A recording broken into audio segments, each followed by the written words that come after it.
India market invest माइंडसेटे আপনাদের স্বাগত। যারা চ্যানেল নতুন এসেছেন তাদেরকে হলো প্লিজ চ্যানেলটাকে সাবস্ক্রাইব করবেন, লাইক করবেন, বেল আইকনটা প্রেস করবেন, তার সাথে অল বাটনটা প্রেস করবেন, নোটিফিকেশন সঙ্গে সঙ্গে আপনাদের কাছে গিয়ে পৌঁছাবে। আজ 19 তারিখ। আজকের দিনে ব্যাংকিং সেক্টরে অনেকগুলো ব্যাংকের রেজাল্ট ডিক্লেয়ার হওয়ার কথা ছিল। এইচডিএফসি ব্যাংকের রেজাল্ট নিয়ে আগের ভিডিওতে আলোচনা করেছিলাম, যারা দেখেনি তারা দেখে নিতে পারেন। এখন কিন্তু আমরা আইসিআইসিআই ব্যাংক সহ আরও কিছু ব্যাংক এবং নিউজ নিয়ে আলোচনা করব। তো চলুন অ্যাট ফার্স্ট আমরা second largest bank as per market capitalisation, তো সেই ব্যাংকটার কীরকম রেজাল্ট করেছে সেটা একটু দেখে নিই। দেখুন 10 লাখ কারোর হচ্ছে ব্যাংকটার মার্কেট ক্যাপ। তো চলুন অ্যাট ফার্স্ট রেজাল্ট কী করেছে সেটা দেখে নিই। আমরা ব্যাংকটার স্ট্যান্ডার্ড নাম্বারে চলে এসেছি। রুপিস কী আছে, রুপিস ইন, অবভিয়াসলি এত বড় ব্যাংক কারোর তো হবেই। সিকোয়েন্স দেখে নেবো। সিকোয়েন্স কী বলছে, দেখুন জুন 24 এক বছর আগে, মার্চ 25 আগের কোয়ার্টারে, জুন 25 এই কোয়ার্টারে। আমরা যদি ব্যাংকটার ইনকাম দেখি না, টোটাল ইনকাম কী বলছে, টোটাল ইনকাম যেখানে ইনকাম বলছে যে এক বছর আগে ব্যাংকটা 45,997 কারোর ইনকাম করেছিল, আগের কোয়ার্টারে 49,690 কারোর, এই কোয়ার্টারে 51,451 কারোর। তো দেখলে দেখা যাবে 45টা 51 হয়েছে, 45টা 51 হয়েছে, ইয়ারলি জাম্প করেছে, কোয়ার্টারলিও কিন্তু 49টা 51 হয়েছে, জাম্প করেছে। তো এবার আমরা কি দেখব, খরচা। তো টোটাল এক্সপেন্ডিচার দেখলে দেখা যাবে যে ব্যাংকটা ইনকাম করতে গিয়ে কত খরচা করেছে। এক বছর আগে 29,972 কারোর, আগের কোয়ার্টারে 32,026 কারোর, এই কোয়ার্টারে 32,705 কারোর। তো ইনকাম যেরকম বেড়েছে সেই অনুযায়ী কিন্তু খরচাও সামান্য হলেও ইয়ারলি কোয়ার্টারলি বেড়েছে। তো ইনকাম মাইনাস এক্সপেন্সেস করলে পরে অপারেটিং প্রফিট পাওয়া যায়। তো অপারেটিং প্রফিট কি বলছে যে ব্যাংকটা এক বছর আগে 16,024, আগের কোয়ার্টারে 17,664, এই কোয়ার্টারে 18,745। তো দেখলে দেখা যাবে অপারেটিং প্রফিট ব্যাংকটা কিন্তু যথেষ্ট ভালো প্রেজেন্ট করেছে। 16,000টা 18,700 হয়েছে এবং 17,600টা 18,700 হয়েছে ইয়ারলি কোয়ার্টারলি। তো এই গেল অপারেটিং প্রফিট। এবার আমরা কি দেখব, মেন প্রফিট, যেটা ট্যাক্স ও অ্যাডজাস্টমেন্ট, সব রকম অ্যাডজাস্টমেন্টের পরে পাওয়া যায়। তো net profit for the period, দেখলে দেখা যাবে ব্যাংকটা 11,059, আগের এক বছর আগে, আগের কোয়ার্টারে 12,629, এই কোয়ার্টারে 12,768। তো এখানে ব্যাংকটার প্রফিট কিন্তু 11,000টা 12,700 হয়েছে, ইয়ারলি যথেষ্ট ভালো জাম্প করেছে, কোয়ার্টারলিও দেখলে দেখা যাবে 12,600টা সামান্য হলেও 12,768 হয়েছে, অর্থাৎ সামান্য জাম্প করেছে। তো এই গেল প্রফিট, যেখানে আমরা ব্যাংকের রেজাল্ট দেখব মানে প্রফিট দেখব, প্রভিশন দেখব এবং এনপিএ দেখব। তো প্রভিশনটা কি, প্রভিশন হচ্ছে ব্যাংক মনে করছে সেই টাকাটা এই কোয়ার্টারে ব্যাংকের কাছে আসবে না, যেটা লোন দিয়েছে। তো সেটা অবভিয়াসলি অপারেটিং প্রফিট থেকে মাইনাস করতে হয়। তো অপারেটিং প্রফিট থেকে মাইনাস করে কিন্তু মেন প্রফিটে আসে, যেটা একটু আগে আমরা দেখলাম। তো প্রভিশনটা কি বলছে, দেখুন প্রভিশন দেখলে দেখা যাবে ব্যাংকের এক বছর আগে কত ছিল, 1332, আগের কোয়ার্টারে 890, এই কোয়ার্টারে 1814।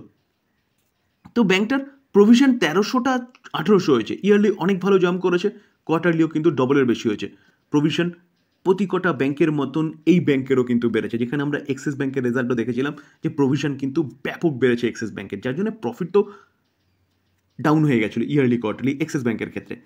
কিছুক্ষণ আগে আমরা এইচডিএফসি ব্যাংকের রেজাল্টও দেখলাম, সেখানেও কিন্তু প্রভিশন অনেক বেড়েছে এই কোয়ার্টারে।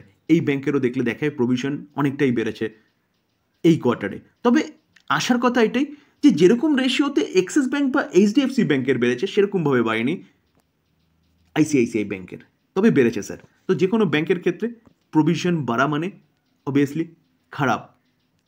এবার আমরা কি দেখব, এবার হচ্ছে এনপিএ, অর্থাৎ নন পারফর্মিং অ্যাসেট। তো আমরা কি এনপিএ দেখবো, অবভিয়াসলি গ্রস এনপিএ দেখবো। তো গ্রস এনপিএ যদি দেখলে দেখা যাবে ব্যাংকটা এক বছর আগে 28,718, আগের কোয়ার্টারে 24,166, এই কোয়ার্টারে 24,732। তো এইখানে কিন্তু এটা একটা ভালো সাইন বলতে পারেন এই আইসিআইসিআই ব্যাংকের ক্ষেত্রে, যেখানে 28,700টা কমে গিয়ে 24,700 হয়েছে। তো অনেকটা কিন্তু এনপিএ কমিয়েছে ব্যাংকটা, যেখানে কোয়ার্টারলি দেখলে দেখা যাবে সামান্য জাম্প করেছে, 24,100টা 24,700 হয়েছে। তো এই জায়গায় দাঁড়িয়ে এই ব্যাংকের রেজাল্ট বলতে পারেন এইচডিএফসি ব্যাংক এবং আইসিআইসিআই ব্যাংকে, এই এক্সিস ব্যাংকের থেকে কিন্তু যথেষ্ট ভালো হয়েছে। আমি ওভারঅল পারফরমেন্সের কথা বলছি।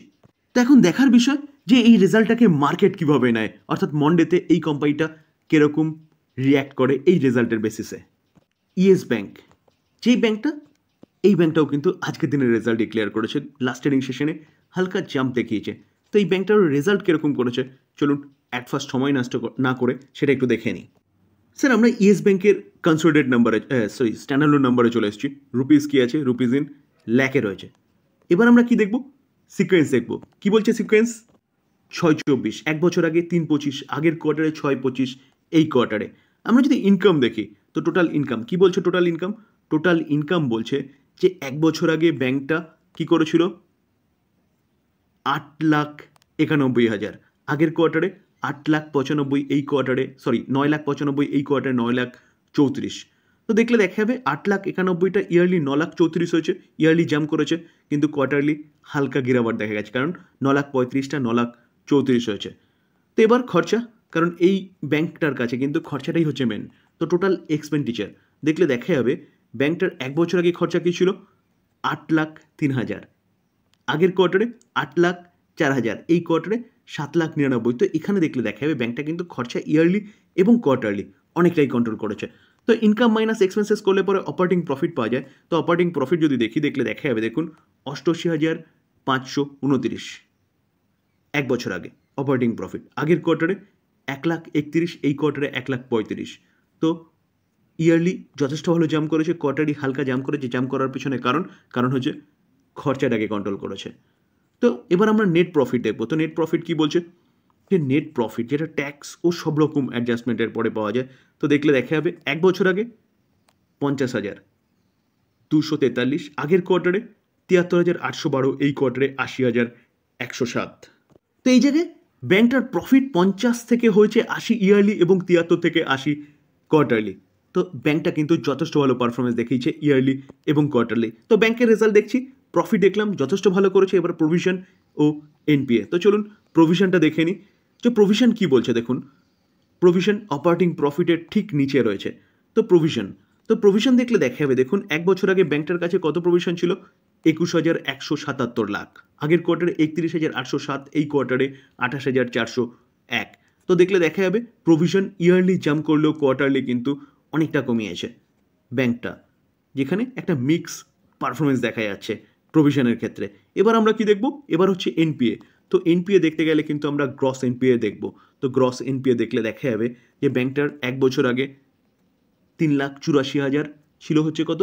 প্রভিশন, আগের কোয়ার্টারে 3,93,000, এই কোয়ার্টারে 4,02,000। তো এনপিএটা কিন্তু ইয়ারলি এবং কোয়ার্টারলি সামান্য হলেও জাম্প করেছে, যেখানে ব্যাংকটার পারফরমেন্স মোটামুটি ঠিকঠাক আছে বলতে পারেন। তো এই ক্ষেত্রেও বলবো যে রেজাল্ট তো মোটামুটি ঠিকঠাক আছে, এখন দেখার বিষয় যে মার্কেট কীভাবে রিয়্যাক্ট করে মন্ডেতে এই রেজাল্টের বেসিসে। স্যার ভারতবর্ষের শেয়ার মার্কেটে অনলি ফর দুটো ডিপোজিটারি রয়েছে, একটা হচ্ছে সিডিএসএল আর একটা হচ্ছে এনএসডিএল। তো সিডিএসএল মার্কেটে লিস্টেড আছে, কিন্তু এনএসডিএল মার্কেটে লিস্টেড নেই। তো এনএসডিএল এর আইপিও আসবে সেরকম শোনা যাচ্ছে। তো এখনও কিন্তু এনএসডিএল এর আইপিও নিয়ে আরও একটা ভালো নিউজ বা আপডেট পাওয়া যাচ্ছে। তো দেখুন, চলুন দেখে নিই যে কী আপডেট পাওয়া যাচ্ছে। স্যার যারা এনএসডিএল এর আইপিওর জন্য অপেক্ষা করছেন না, তাদের জন্য একটা গুড নিউজ। কি গুড নিউজ? যে এনএসডিএল এর আইপিওর যে অপেক্ষা, সেই অপেক্ষার সময় আস্তে আস্তে কিন্তু শেষ হতে চলেছে। খুব তাড়াতাড়ি এনএসডিএল এর আইপিও মার্কেটে লিস্ট হবে। কি শোনা যাচ্ছে দেখুন, NSDL pre IPO share locked from 18 July. অর্থাৎ আইপিও যখন আসে না, তার আগে কিন্তু এই জিনিসটা দেখা যায়, যেখানে যেসব কোম্পানিগুলো শেয়ার মার্কেট লিস্টে আছে সেগুলো তো আছে, যেসব কোম্পানিগুলো শেয়ার মার্কেটে লিস্টেড নেই সেগুলো কিন্তু অফ মার্কেটে ট্রেড হয়। তো অফ মার্কেটে ট্রেড হওয়া কিন্তু বন্ধ হয়ে গেছে এনএসডিএল এর। কেন? কারণ এনএসডিএল এর আইপিও খুব তাড়াতাড়ি আসতে চলেছে। তো দেখলে দেখা যাবে, দেখুন NSDL pre IPO share locked from 18 July, no of market transaction allow unit 6 month post listing. বুঝতে পারছেন তো? যেখানে তাহলে বলা যেতে পারে কিন্তু খুব তাড়াতাড়ি এনএসডিএল এর আইপিও কিন্তু বাজারে আসতে চলেছে। এখন দেখার বিষয় যে ডেটটা কবে ডিক্লেয়ার হয়। স্যার ডিসক্লেমার দিয়ে রাখি, এই ভিডিওতে যেসব কোম্পানিগুলো নিয়ে আলোচনা করলাম সেসব কোম্পানিগুলোর সম্বন্ধে নিউজ পাওয়া যাচ্ছে, সেগুলো আপনাদের সামনে তুলে ধরার চেষ্টা করলাম মাত্র। তো প্লিজ এটাকে কেউ বাই রেকমেন্ডেশন হিসেবে নেবেন না। বাই করার আগে নিজে ভালো মতন অ্যানালাইসিস করবেন, তারপরে বাই করবেন, বা আপনার ফাইন্যান্সিয়াল অ্যাডভাইজারের সাথে কথা বলে নিয়ে তারপর বাই করবেন।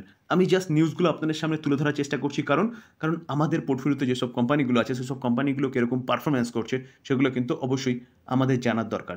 তার জন্যই এই আলোচনা। তো প্লিজ এটাকে কেউ বাই রেকমেন্ডেশন হিসেবে নেবেন না। থ্যাংক ইউ, ভালো থাকবেন।